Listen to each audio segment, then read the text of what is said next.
क्या आपने कभी सोचा है भगवान और ईश्वर में आखिर अंतर क्या है? क्या दोनों एक ही है या फिर इनमें कोई गहरा रहस्य छिपा है? क्यों कोई भगवान श्री राम को मानता है, कोई श्री कृष्ण को और कोई निराकार ईश्वर की उपासना करता है? क्या सच में ईश्वर दिखाई नहीं देता और भगवान वही शक्ति है जो हमारे लिए रूप लेकर आते हैं? आज की यह प्रेरणादायक कहानी आपके मन के कई भ्रम दूर कर देगी। यह कहानी केवल धर्म की बात नहीं करेगी, बल्कि आपके जीवन को नई सोच और नई दिशा देने का प्रयास करेगी। अगर आपने इस रहस्य को समझ लिया तो भक्ति का असली अर्थ भी समझ जाएंगे। तो इस वीडियो को अंत तक जरूर देखिए, क्योंकि आज की यह बात आपके दिल और आत्मा दोनों को छूने वाली है। आप देख रहे हैं पंडित जयवीर शास्त्री लोधी मोटिवेशनल कहानी यूट्यूब चैनल, जहां आपको मिलती है धर्म, भक्ति, जीवन ज्ञान और प्रेरणादायक कहानियां जो मनुष्य के जीवन को सही मार्ग दिखाने का कार्य करती है। तो चलिए शुरू करते हैं आज की अद्भुत और ज्ञान से भरी कहानी। भगवान और ईश्वर में क्या अंतर है? आज के समय में बहुत से लोग भगवान और ईश्वर शब्दों को एक ही मान लेते हैं। सामान्य बोलचाल में यह ठीक भी है, क्योंकि दोनों का संबंध परम शक्ति से है। लेकिन जब हम आध्यात्मिक दृष्टि से समझते हैं, तब इनके अर्थ में थोड़ा अंतर दिखाई देता है। इस अंतर को समझना जरूरी है, क्योंकि इससे हमारी भक्ति, साधना और जीवन की सोच अधिक स्पष्ट होती है। ईश्वर क्या है?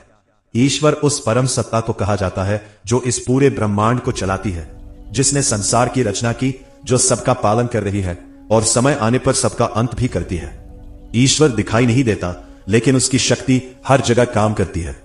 ईश्वर को निराकार कहा गया है, अर्थात उसका कोई स्थायी शरीर या रूप नहीं है। वह समय, स्थान और शरीर की सीमाओं से परे है। वह हर जीव के अंदर और बाहर मौजूद है।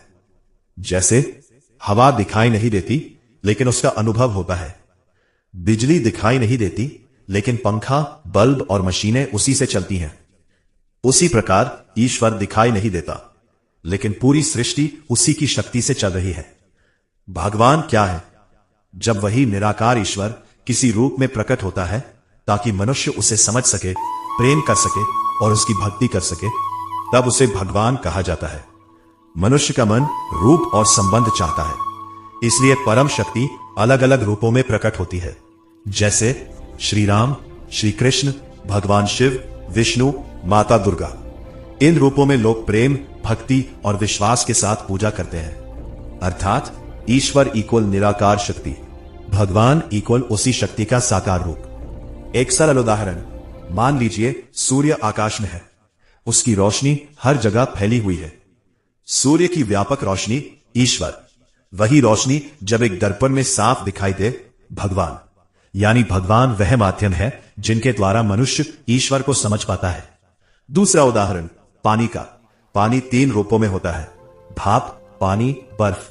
तीनों अलग दिखाई देते हैं, लेकिन तत्व एक ही है। उसी प्रकार ईश्वर इक्वल निराकार शक्ति, भगवान वही शक्ति रूप धारण करके। मनुष्य भगवान को क्यों मानता है? मनुष्य भावनात्मक प्राणी है। उसे प्रेम करना और किसी से जुड़ना अच्छा लगता है। यदि हमसे कहा जाए कि केवल निराकार शक्ति को मानो, तो मन तुरंत जुड़ नहीं पाता। इसीलिए भगवान के रूप बनाए गए। एक बच्चा अपने पिता को देखकर प्रेम करता है। यदि केवल यह कहा जाए कि तुम्हारे पिता की शक्ति तुम्हारे साथ है, तो बच्चा संतुष्ट नहीं होगा। उसे अपने पिता का चेहरा चाहिए, उनका स्नेह चाहिए। उसी प्रकार भक्त भगवान के रूप में ईश्वर से जुड़ता है। क्या भगवान और ईश्वर अलग है? असल में दोनों अलग नहीं है। अंतर केवल समझने का है। जैसे समुद्र और उसकी लहरें अलग नहीं है, सोना और उससे बने गहने अलग नहीं है, वैसे ही भगवान और ईश्वर भी एक ही सत्य के 2 रूप है। भगवान वो रूप है जिन्हें मनुष्य प्रेम और भक्ति से देख सकता है, जबकि ईश्वर वो अनंत शक्ति है जो सब जगह व्याप्त है। अलग अलग धर्मों की दृष्टि। हिंदू धर्म में ईश्वर को निराकार भी माना गया है और साकार भी। वेदों में ब्रह्म को निराकार बताया गया है, जबकि पुराणों और भक्ति परंपरा में भगवान के अनेक रूप बताए गए हैं। सिख धर्म में एक ओंकार कहा गया है, अर्थात एक ही परम सत्य है। वो निराकार है, लेकिन उसकी भक्ति नाम और गुरु के माध्यम से की जाती है। इस्लाम में अल्लाह को निराकार माना गया है, उसकी कोई मूर्ति या रूप नहीं माना जाता। ईसाई धर्म में परमेश्वर को सर्वोच्च पिता माना गया है और यीशु मसीह को उसका दूत और प्रेम का स्वरूप। क्या मूर्ति पूजा गलत है? यह प्रश्न बहुत लोग पूछते हैं। वास्तव में मूर्ति स्वयं भगवान नहीं होती, बल्कि भगवान को याद करने का माध्यम होती है। जैसे किसी प्रिय व्यक्ति की फोटो देखकर हमें उसकी याद आती है। राष्ट्रध्वज केवल कपड़ा नहीं होता, बल्कि देश का प्रतीक होता है। उसी प्रकार मूर्ति भक्त के मन को भगवान से जोड़ने का माध्यम है। लेकिन यदि कोई केवल पत्थर को ही सब कुछ मान ले और उसके पीछे छिपे ईश्वर को न समझे, तो भक्ति अधूरी रह जाती है। ईश्वर कहाँ रहता है? लोग पूछते हैं, क्या ईश्वर मंदिर में रहता है? सच्चाई यह है कि ईश्वर हर जगह है, मंदिर में भी, मस्जिद में भी, प्रकृति में भी, हर जीव के अंदर भी। लेकिन शुद्ध मन में उसका अनुभव सबसे अधिक होता है। जैसे रेडियो तरंगे हर जगह है, लेकिन सही यंत्र से ही आवाज सुनाई देती है, वैसे ही शुद्ध मन और सच्ची भक्ति से ईश्वर का अनुभव होता है।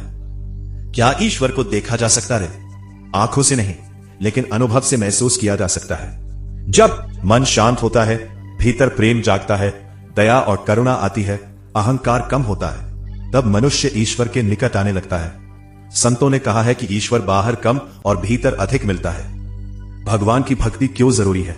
भगवान की भक्ति मनुष्य को शांति देती है, डर कम करती है, जीवन में आशा देती है, बुराइयों से बचाती है, मन को पवित्र बनाती है। भक्ति केवल पूजा नहीं है। सच्ची भक्ति का अर्थ है सत्य बोलना, दूसरों की सहायता करना, दया रखना, अहंकार छोड़ना, प्रेम से जीवन जीना। यदि कोई व्यक्ति मंदिर जाता है लेकिन लोगों से घृणा करता है, तो उसकी भक्ति अधूरी है। संतों की दृष्टि। कबीरदास जी ने कहा, मोको कहां ढूंढे रे बंदे, मैं तो तेरे पास में। अर्थात ईश्वर बाहर नहीं, हमारे भीतर भी मौजूद है। गुरु नानक देव जी ने कहा, सब में ज्योत, ज्योत है सोई।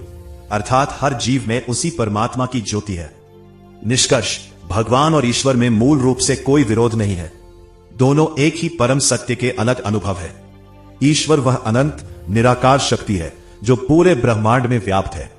भगवान वही शक्ति है जो भक्तों के प्रेम के लिए किसी रूप में प्रकट होती है। मनुष्य अपनी भावना और समझ के अनुसार किसी भी मार्ग से उस परम सत्य तक पहुंच सकता है। कोई निराकार की उपासना करता है, कोई साकार की। यदि मन सच्चा है, प्रेम और श्रद्धा है, तो दोनों मार्ग अंत में उसी परम सत्य तक ले जाते हैं। इसलिए दूसरों की पूजा पद्धति का अपमान नहीं करना चाहिए। हर व्यक्ति अपने भाव के अनुसार ईश्वर को पाने का प्रयास कर रहा है। अंत में सबसे बड़ा धर्म यही है, प्रेम, दया, सत्य और मानवता। यही सच्ची ईश्वर भक्ति है। दोस्तों, इस वीडियो में जो गहरा रहस्य समझाया गया है वो यही है, गया है उसे केवल शब्दों से नहीं, बल्कि अपने भीतर उतरकर ही अनुभव किया जा सकता है। इसके लिए हमें कुछ समय बाहरी दुनिया के शोर से हटकर अपने अंतर्मन की ओर जाना होगा, क्योंकि परम सत्य और ईश्वर का वास्तविक अनुभव बाहर नहीं, हमारे ही भीतर छिपा हुआ है। और उस सत्य को सही रूप में समझने के लिए समय के जीवित सद्गुरु का ज्ञान और मार्गदर्शन बहुत आवश्यक माना गया है। सद्गुरु ही वह प्रकाश है जो मनुष्य को अज्ञान के अंधकार से निकालकर सत्य की पहचान कराते हैं। दोस्तों, उम्मीद है आज की यह प्रेरणादायक चर्चा आपके जीवन में नई सोच और सकारात्मक ऊर्जा लेकर आई होगी।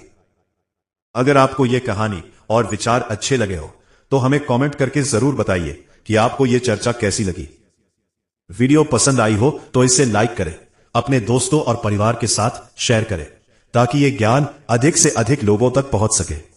और ऐसी ही धर्म, भक्ति, प्रेरणा और जीवन ज्ञान से भरी नई नई वीडियो सबसे पहले देखने के लिए पंडित जयवीर शास्त्री लोधी मोटिवेशनल कहानी यूट्यूब चैनल को सब्सक्राइब जरूर करें और साथ ही बेल आइकन दबाना ना भूलें। इन्हीं मंगलमय शब्दों के साथ सभी माता बहनों और भाइयों को जय श्री राधे।